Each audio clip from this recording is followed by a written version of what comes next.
now we're getting into the deep stuff. That's the meaning that comes out of suffering, and Yep. and then the identity that sometimes can be attached to victimhood, Yep. and then finding that as a real resource of power, because it really does establish a clear line of at least your interpretation of morality and virtuosity.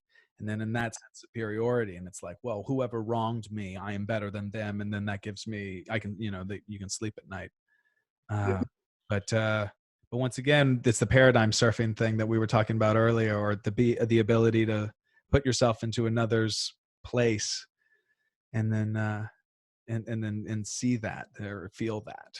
Yep. And and it's tough because you really ultimately you want to skip all that shit and just get past victimhood altogether, past superiority altogether.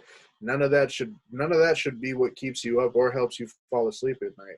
You need to find integrity and morale inside yourself.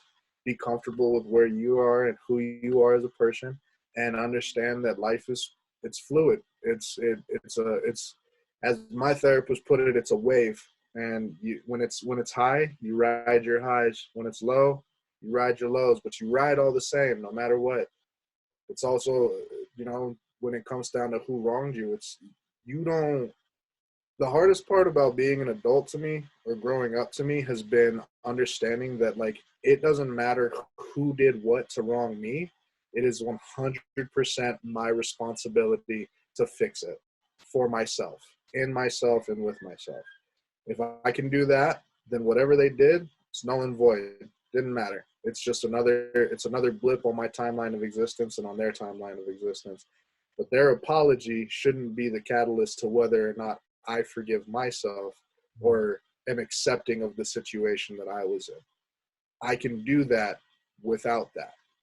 And that learning to take responsibility of all things that come to you, regardless of how it came to you. Not saying if somebody takes from you, right? You can't sit there and say, well, it was my fault. It's not saying that there's fault, but it's accepting the responsibility of fixing it without that person being a part of the fixing process. So that's the number one most difficult thing. In yourself, as opposed to waiting for anything external in order to give you peace. Exactly. Yield. No, that's beautiful. No, and that's very, very true. Deep. Got real deep real fast. Woo! But I liked it a lot. I want this whole thing to be, man. Wow. Yeah. That was Philoso-Rapper right there. That was, if you take a soundbite for this episode, it's that. It was that right there. Yeah. It was that.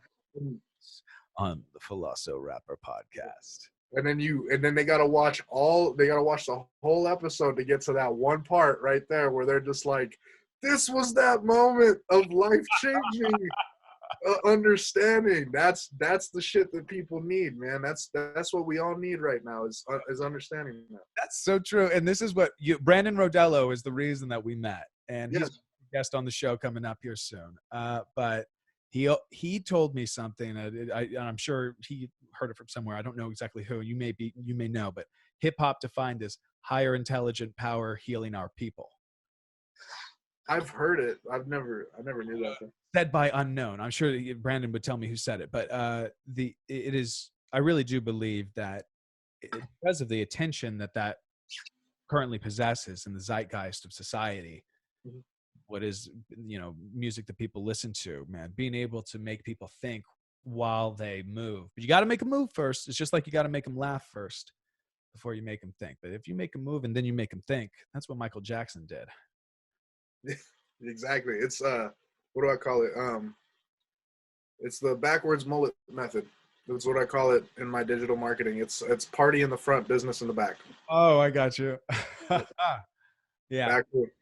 Business in the back. That's right. Yep. Backwards mullet method. Get them to dance. Get them to have a good time. Then give them that shit.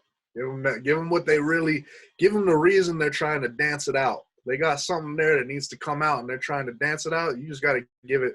This is why you're doing it. Bam. Can I be a Buddha? Can I be a Buddha? Eh, oh. Can I be a Buddha? Can I be a Buddha? Eh. Can I be a Buddha? Can I be a Buddha? Can I be a Buddha? Eh.